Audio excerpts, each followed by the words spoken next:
Hello everyone आमे सबू important topic जाक एमसीक्यू फॉर्मेट रे कंप्लीट करिबा वेरियस स्टेट लेवल एग्जाम्स पई आउ मेनली फोकस रहउछि हमर ओ ट्रिपल एसएससी रो जो एबे ग्रुप सी गोटे वैकेंसी जो बाहरी छी तो आमे चेष्टा करिबा कम टाइम भितरे सबु इम्पोर्टेंट टॉपिक जाक यथा संभव एग्जाम पर्सपेक्टिव रु कवर करियाकू। फर्स्ट क्वेश्चन रहिला foundation of British empire in India with the victory in. Bharat रे ब्रिटिश साम्राज्य जो स्टार्ट हैला सेटा को युद्ध परे गोटे प्रकार फिक्स हो गला कि हाँ ब्रिटिश ही सर्वशक्तिमान। करेक्ट आंसर होची battle of Plassey. Battle of Plassey होइथिला 1757 रे। तापर अच्छी बैटल ऑफ पानीपत अच्छी। बैटल ऑफ पानीपत तो जान Mohammad Ghori and Prithviraj Chauhan. Battle of Buxar 1764 रे हिथिला। का भितर हिथिला British versus nawab of Bengal, nawab of Awadh and Mughal emperor. तापर बैटल ऑफ वांडीवास अच्छी। बैटल ऑफ वांडीवास हिथिला Dutch versus British. Okay next question battle of Plassey fought in. Battle of Plassey केबे हिथिला एज यूजुअल 1757। 1857 रे कोन हिथिला सेपोई म्यूटिनी। सेपोई म्यूटिनी हिथिला। 1764 रे कोन हिथिला बैटल ऑफ बक्सर। 1885 रे कोन हिथिला formation of Indian National Congress. ए डेट जाक मु एथि पय दउछि बारंबार ए डेट जाक देखिले आपनको डेट भी मने रहि जो काहे कि ना पचारे दउछन्ते एग्जाम रे को एग्जाम रे लोअर लेवल एग्जाम रे सब डेट गुडा पचारे। नेक्स्ट क्वेश्चन अच्छा battle of Plassey between Sirajuddaulah and British. तांको भितरे युद्ध होइछि। युद्धटा नवाब जे थिला बंगाल नवाब सिराजुद्दौला हारला परे तांको जगह रे नेक्स्ट नवाब कराइथिला मीर जाफर को। तो क्वेश्चन एमती भी पड़ी पारे कि after battle of Plassey which of the following was made the nawab of Bengal. तो तार आंसर है Mir Jafar. Okay battle of Buxar. Battle of Buxar होइतिला 1764। बैटल ऑफ बक्सर कहाँ पर होइतिला फास्ट होइतिला बैटल ऑफ प्लासी 1757। तापर होइछि battle of Buxar 1764। Battle of Buxar कहाँ भितर होइछि मीर कासिम। मीर कासिम किए थिला बंगाल रो नवाब थिला। सुजाउद्दौला किए थिला अवध रो नवाब थिला। शाह आलम जे कि सेतेबेले रो मुगल एम्परर। पिला माने सुजाउद्दौला आउ सिराजुद्दौला भितरे कन्फ्यूज हेबे नाही।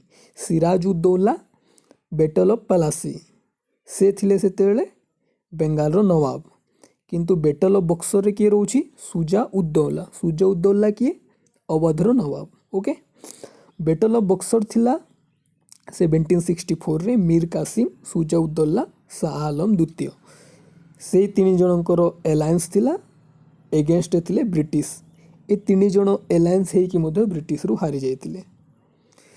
तापरे जेहेतु युद्ध हारिले तापरे treaty हेतिला treaty of Allahabad. Etah Allahabad treaty of Allahabad केबे हेतिला 1765 रे हेतिला। युद्ध होइछि 1764 रे तीन जाक एलायंस जे करथिले हारिले। तापरे ट्रिटी ऑफ अलाहाबाद हैला। ट्रिटी ऑफ अलाहाबाद कहाँ भितर होइछि सुजाउद्दौला और शाह आलम द्वितीय आउ ब्रिटिश सहित बुझलो।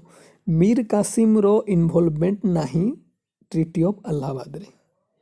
ट्रिटी ऑफ अलाहाबाद सुजाउद्दौला और शाह आलम द्वितीय करिसंते ब्रिटिश संगे।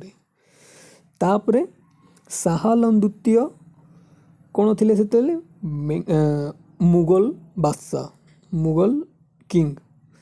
तो से 1765 रो जो अलाहाबाद रो ट्रिटी हेतिला से अलाहाबाद ट्रिटी हैला परे बंगाल ओडिशा बिहार तीन जगार दीवानी दीवानी मीन्स होची रेवेन्यू कलेक्शन राइट। एबे जो आरआई एग्जाम देइथिलो ना पिला माने सेही कलेक्शन। तो से दीवानी कलेक्शन रो जो राइट थिला शाह आलम द्वितीयटा ब्रिटिश मान को दिया देइथिला। in 1765 after the Treaty of Allahabad. Okay. Treaty of Allahabad signed in 1765, 1757, 1885, 1757. Sorry, duita is the correct answer of 1765. Correct answer is 1765. एटा मने रखियो INC formation of Indian National Congress in 1885. Okay. Who granted Diwani of Bengal, Bihar and Odisha to British after Treaty of Allahabad in 1764? एठी टिके पिला माने correct करिवे ए जो 1764 रे battle of Buxar हेतिला बेटल ऑफ बक्सर पर जो ट्रीटी ऑफ अलाहाबाद हेतिला 1765 रे हेतिला हला 1765 रे हेतिला तो 1765 रे या नेक्स्ट यार आगो स्लाइड रे मु कहि छी हु ग्रांटेड दीवानी ऑफ बेंगल बेंगल रो दीवानी किए देला शाह आलम द्वितीय देला काहे कि शाह आलम द्वितीय थिला मुगल एम्पायर सुजाउद्दौला किए थिला सुजाउद्दौला थिला अवधर नवाब मीर जाफर सेतेबेले किए थिला बंगाल रो नवाब सिराजुद्दौला किए थिला बैटल ऑफ बक्सर मने पकाओ बैटल ऑफ बक्सर रे सिराजुद्दौला थिला तो सिराजुद्दौला एंड सुजाउद्दौला भितरे कंफ्यूजन हेबारो नाही Odisha occupied by British from Maratha in British Odisha को केबे निज आधिपत्य नेले काठू नेले भी गोटे क्वेश्चन हो पार क्वेश्चन किछि भी हो पारे किंतु सब बेले बेस को जानिबार अछि आमर आगरू मुगल शासन करुथिले मुगल शासन करुथिले तांकर सबऑर्डिनेट रहउथिले जेमती बंगाल रे हैदराबाद रे साउथ रे जो आमर निजाम जाक रहउथिले सबू मुगल रो सुजेनेट रे रहउथिले एमती ओडिशा भी रही मुगल अंडर रे ताकू मुगल डायरेक्ट कंट्रोल करनथिले भी आमर जो बंगाल रो जो नवाब थिला तांको अंडर रे ओडिशा रो प्राय मैक्सिमम शासन ओडिशा रो बंगाल नवाब अंडर रे रहउथिला तो Odisha occupied by British from Maratha British आसिले मुगल परे आसिले मराठा मराठा पर आछंती ब्रिटिश तो ब्रिटिश केबे आसिले ब्रिटिश आसिले 1803 रे 1803 परे ओडिशार शासनटा का हाथ को गला ब्रिटिश हाथ को गला काहाठू गला मराठारू गला okay British occupation of Odisha तो ओडिशा रे केमती ब्रिटिश आसिले ता आगुरु तो मुगल थिला ता आगुरु मुगल थिले तापरे हमरो देखिया को गले ओडिशाटा गोटे सिंगल एंटिटी नथिला जेमती हमरो ऊपर हमरो नॉर्थ ओडिशा रहउची नॉर्थ ओडिशा रो प्राय पार्ट रहउथिला हमरो कोठी बंगाल बंगाल संगे लागी कि रहउथिला हमरो जेमती साउथ ओडिशा रहउची सबु एपटे नॉर्दर्न सरकार जो हैदराबाद नॉर्दर्न सरकार आरकोट सेपटे जो तळपटु रहउची सेटा अलगा राजा कि अलगा किंगडम अंडर रहउथिला हमरो एपटे वेस्टर्न साइड अछि जेमती संबलपुर सेटा अलगा राजा कि अलगा सहित मिसिथिला माने ओडिशा गोटे ओडिशा बोले कि किछि जिनिस नथिला जेहेतु भाषा कल्चर समान थिला तो आम ओडिशा बोले कि एबे कहूछु किंतु टेक्निकली देखिले ओडिशा बोले कि किछि नथिला से टाइम रे तो ब्रिटिश ऑक्युपेशन ऑफ ओडिशा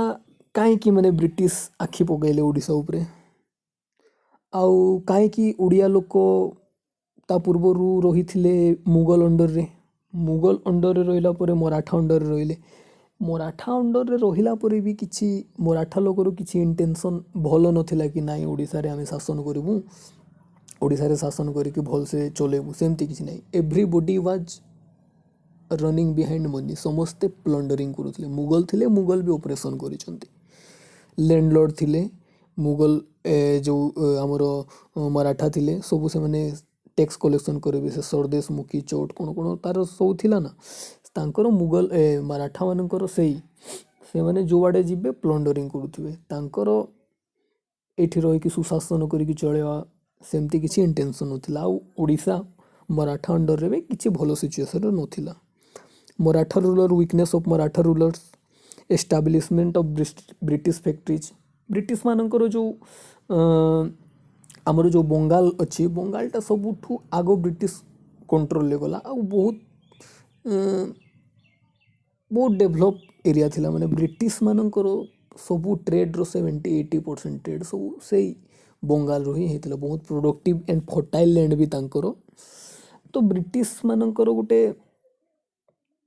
कहले गोटे प्रकार कहले गोटे खजना थिला बंगालटा ओडिशा भी आमर से लगिकी अच्छी तापर मिलिट्री इम्पोर्टेन्स ऑफ ओडिशा एपटे बंगाल अच्छी बंगाल उपरे अवध अच्छी तलपटे हैदराबाद अच्छी ता तलपटे आरकोट अच्छी ये पटे ईस्ट साइड रे मराठा अच्छी तो ब्रिटिश वाला को भी तो तांको कंसोलिडेट पावर कंसोलिडेट करने को तांको भी तो जगह दरकार तांको भी मिलिट्री मूवमेंट पाई तांकर गोटे निजर एरिया दरकार तो यही सब दृष्टि यही सब जिनिस को ब्रिटिश तांको माइंड रखिकी से माने ओडिशा कनक्वेर करने को मन बनई ब्रिटिश ऑक्युपेशन रो यही सब रीजन कौन कौन थिला the maladministration of Maratha rulers Bengal Bihar और ओडिशा रो दीवानी देला परे मराठा रूलर भी वीक थिले तांको भितरे ही से मानकर कली लागुथिला मराठा रूलर किछि माने गोटे जगार नथिले ना मराठा रूलर होलकार थिले इंदौर रे ग्वालियर रो सिंधिया थिले पुणे रो पेशवा थिले तो सेमती 5टा कन्फेडरेसी रोउथिले तांकर से माने डिफरेंट एरिया रे निज निज एरिया रे से माने शासन करुथिले तांको भितरे पडु नथिला से माने वीक थिले धीरे धीरे निज निज भितरे लागी बसले तार फायदा नेला ब्रिटिश दीवानी देला परे से माने भी जानी पाले एटा northern Circars constitution of Rajahmundry Ellore and Guntur as free gift in which the present divided not included एमती धीरे धीरे करके कटक नेला परे बालेश्वर नेला परे गंजाम नेले सॉरी गंजाम कहूँ पुरी नेले सेमती करी जो भी टिट एंड ट्रेड जहाँ भी पॉलिसी थ्रू ब्रिटिश ओडिशार शासन नेबाकू ट्राए कले और सेटा ट्राए ऑलरेडी नहीं सारी माने नहीं सारे कटक रे नेला Harcourt captain Morgan occupied Baleswar in 1804 Broughton conquered Sambalpur defeating Maratha governor Tantia Phadnavis तो धीरे धीरे कर सबू जो अंचल राजा माने आमर ओडिशाटा भी तो विभिन्न राज्य डिवाइड होगी ना वेरियस किंग्स माने लोकल किंग्स माने थिले धीरे धीरे समस्त सहित ट्रिटी करिकी का सहित बहुत आमर जो डॉक्टर एंड प्लास दुनिया जाकर जिनिस अच्छी धीरे धीरे करके माने सबको गोटे प्रकार एनेक्स कर पकई दस the British occupation of Odisha open a new era in the history of modern Odisha एमती कर धीरे धीरे ओडिशा भी एज इंडिया बाकी पार्ट परिका ओडिशा भी ब्रिटिश रूल अंडर आसी जाइए तो ये वीडियो पर आमे नेक्स्ट वीडियो रे सबू इम्पोर्टेंट जो जेतिक लैंडमार्क इवेंट जाक रही ओडिशा हिस्ट्री सेटा धीरे धीरे करके टॉपिक वाइज आमे MCQ फॉर्मेट रे डिस्कस करवा थैंक यू।